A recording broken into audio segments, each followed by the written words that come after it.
What's going on, everyone? So the Los Angeles Lakers could use help, use depth. You're seeing them kind of go through the carousel of waiving and signing guys pretty regularly. Expect that to kind of continue and be a thing. But one player in particular was just recently waived by the Charlotte Hornets. And he's a guy that, talked about kind of as like filler in various trades over the years for the Charlotte Hornets. And that is Nick Smith Jr. So Nick Smith Jr., who's actually was good for them, ended up getting waived. Talk about a guy 21 years old, so he's still very young, plenty of upside, plenty of potential, and he's coming off of a 10.2 rebound, 2.5 assist season for the Charlotte Hornets. Now, he is a guard. He's 6'2", so a bit of an undersized guard, but Lakers need scoring off the bench. They need guys that can get buckets off the bench, provide some level of shooting. Also, if the Lakers make some type of trade, make some moves, he's not somebody that I'd necessarily look at to bring on the main roster right now, because the Lakers would have to make a trade and do all kinds of stuff in order to make that work, in order to make that happen. So to me, I look at it as maybe, can you bring him in on your two-way? He only has 2 years of NBA experience, right? He's going in his third year, so maybe you can bring him in on a two-way deal, so you have somebody that can kind of play that, keep him under the Lakers umbrella, keep him under the Lakers banner, or give him a training camp invite, something like that. Kind of, can you find a way to keep him under the umbrella? So that way, if you make some trades, if you make some moves, if you do anything to where it's like, hey, we could use, another guard, a bucket getter, or, I've talked about, right? Right now, it seems pretty obvious what the Lakers' biggest needs are. 3-and-D wing, backup center, maybe upgrade in that regards. But Lakers were dead last in points off the bench, right? If they bring, say, Rui off the bench or Austin Reeves off the bench, that could fix and solve and help some of that.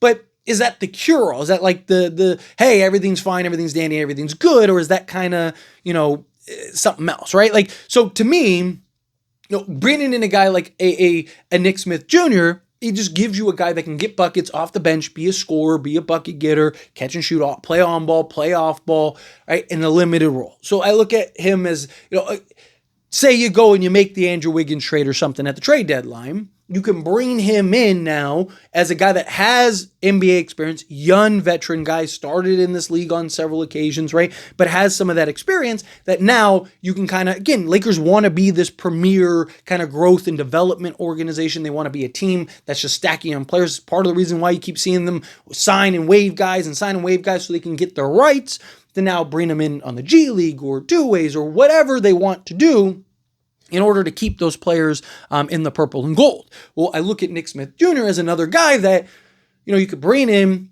be a guy under the umbrella that can maybe play a role as soon as this season, if not next season, even if you hold on to him till next season. I mean, he's 22 years old, right? This kind of is reminds me of the Malik Monk situation, right? Many moons ago now at this point.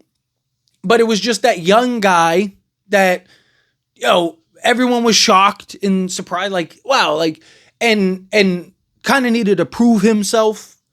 Went to a Lakers team that wasn't very good on paper. They were probably the greatest team ever assembled, but in reality, they were awful.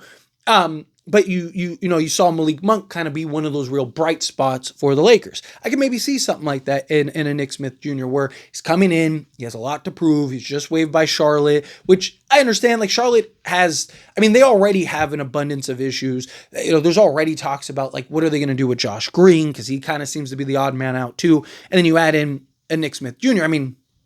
He's the 12th guy at that point. So it's just like, let's get off of him. We have other needs, have other looks and whatnot. So him being waived, I just think is just kind of a product of just it's a situational thing rather than like he's a bum, he's a scrub, get rid of him. Because like I said, he had a good season. He had, in 14 minutes per game, right, he averaged 6 points, 1.5 rebounds and 1.5 assists in his rookie season. And then last year, like I said, in 23 minutes, averaged 10 points, 2 rebounds, 2.5 assists. So, the guy is giving you, a bucket every few minutes, right? Like, so, Lakers, you know what Lakers could use really badly? A 10-point-a-game guy off the bench. Now, maybe we won't, right? Like, it's very possible that maybe Lakers solve everything. Like I said, Rui coming off the bench maybe solves some of those woes. There are some concerns that, he's undersized guard and whatnot. So, is that really kind of the best thing that the Lakers need?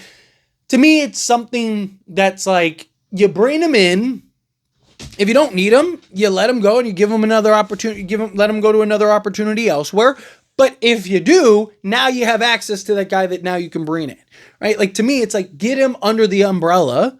There's nothing wrong with just getting him on board. Now that you have him on board, if you need him, let's go. Hey, time to get on the main roster, get him on the main roster, and then kind of figure things out from there. If you don't need him, or it doesn't work out or whatever, then you just let him go. Like I said, to me, with these young guys, with these guys that keep getting waived and whatnot, and there's going to be a lot of them, especially once we get through training camp. There's going to be a lot of guys that are getting waived, and and Lakers are going to have opportunities to sign guys that we're not even thinking about, right? There's guys that are in training camp right now that teams might go, hey, we'd rather have this guy than this guy, and they're going to end up waiving that guy because maybe he's more expensive or whatever, and then all of a sudden it's like, wow, this guy's available. Like maybe that is a guy the Lakers should go make a trade to go get, or whatever, right? Like, we don't know what tomorrow will bring.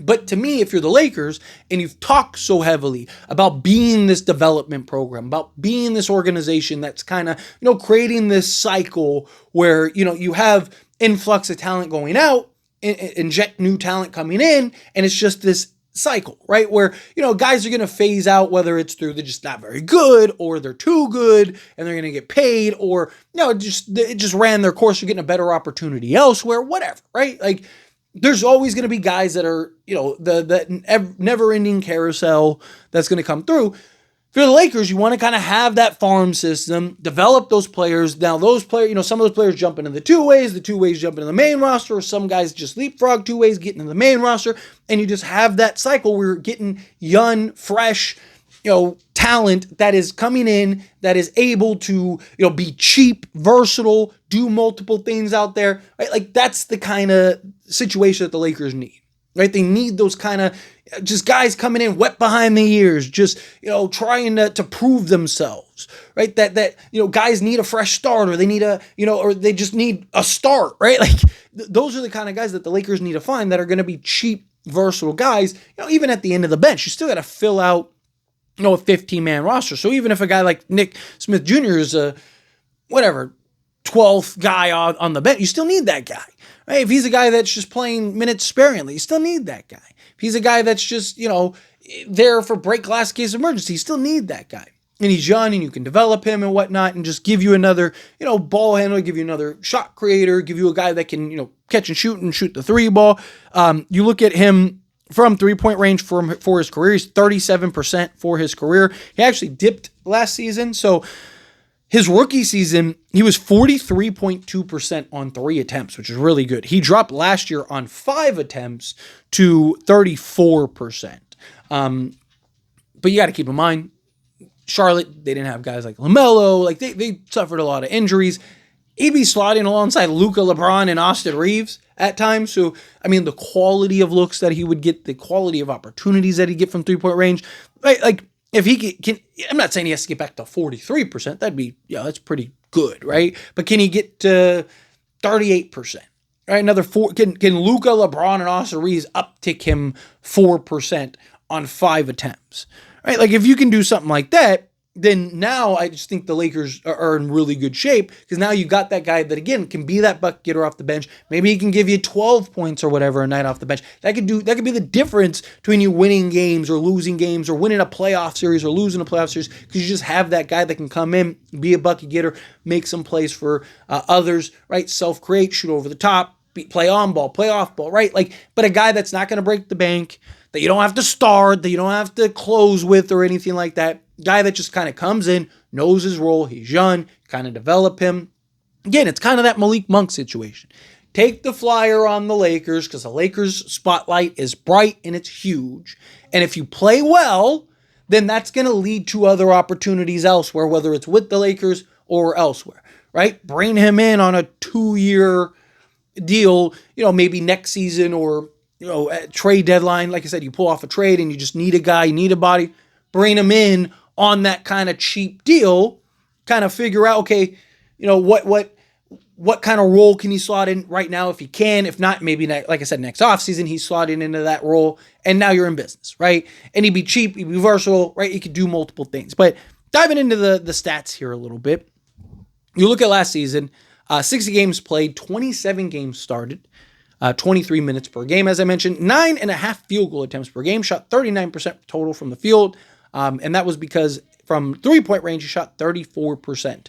On 5.1 attempts, which was, he actually took more 3-point attempts than even 2-point attempts. 4.4 2-point attempts. He shot 45% from the floor. EFG of 48.2%. Free throw shooting. He was 93.5% on one attempt. It's because, he's basically almost primarily a 3-point shooter, so you're not going to get to the foul line a ton. You're not going to generate a lot of free throws, but 93.5%, he's a career 92% from the foul line, so he's a guy that can knock him down with confidence, so that's good foul shooter. Rebounds, 2.1 rebounds, 2.5 assists, half a steal, half a block, and 10 points per game. Look at his per 36, which again, don't tell everything, but it kind of gives you an idea of what he could be if he was like, a full-time kind of starter level.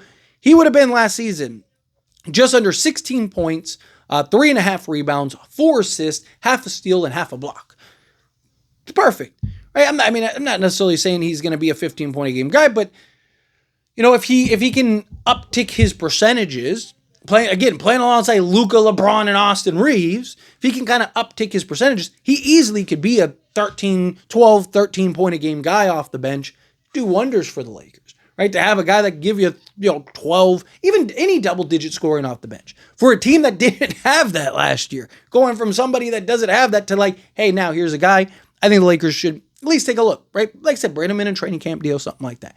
Anyway, as always, this is a discussion. I pass question to you. Let me know your thoughts and opinions down in the comments. That being said, if you haven't liked this video, hit that like button. Helps me a lot as we enjoy these types of videos. Truly appreciate it. Not subscribe channel, hit that subscribe button. Turn on the bell notifications. Appreciate y'all. See you in the next one.